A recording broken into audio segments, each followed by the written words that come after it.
Hey guys, this is Vernier, and I want to talk about a hand that I saw on 2+2 called Folding a Full House by Yoshimi. And the gist of the hand is we call preflop with in middle position. We're very deep, 207 big blinds deep. The villain ends up check calling two streets and then check raising the river. And we have a full house. We have tens full of kings. And the question is, what should we do? Should we call or should we fold? So when a competent player, someone playing 25-22, ends up check calling that flop, they're almost never going to have a bluff. I think if they have a bluff, they're just going to bet that flop. So they're either going to have a monster like trips, and I'm going to highlight some trips here. They're going to have a hand that they don't want to, they want to pot control with, like queens through aces, or they have a hand with showdown value, like a suited Broadway or a pretty good offsuit Broadway that has some overcards and might have the best hand. So he check calls the flop. On the turn, he check calls again.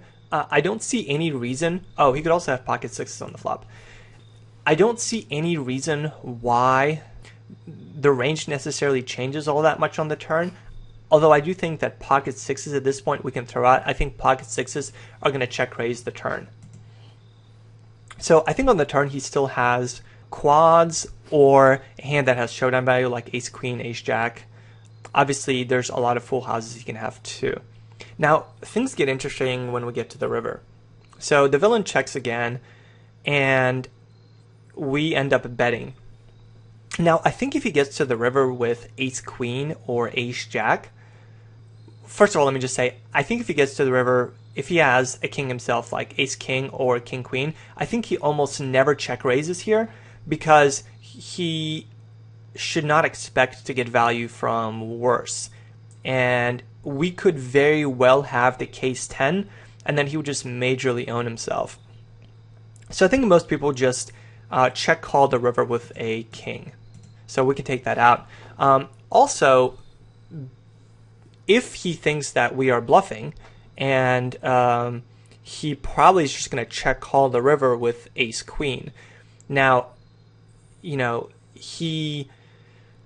some people might say, well, the better play might be to check raise the river with ace queen to try to push us off a king if we end up having a king.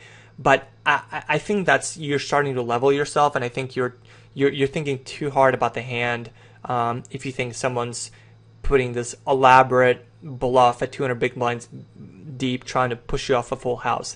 Now, the Zeebo theorem says that no one ever folds a full house. So if we think that the villain does not expect us to fold a full house, then we can take these ace queens and ace jacks out of here. So that leaves a hand like pocket queens, which I think is no different than ace queen there, and I think he's just going to check all pocket queens, and that leaves us with a range that pretty much has us crushed. So we have the fourth nuts here. The villain can have quads. The villain can have tens full of aces and kings full of tens, and I don't see him playing this hand any other way.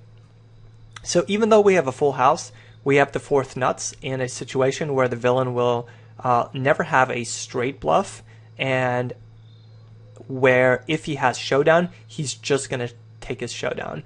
So I think this is a fairly straightforward fold. I would make a note, and I would be quite happy folding in this spot.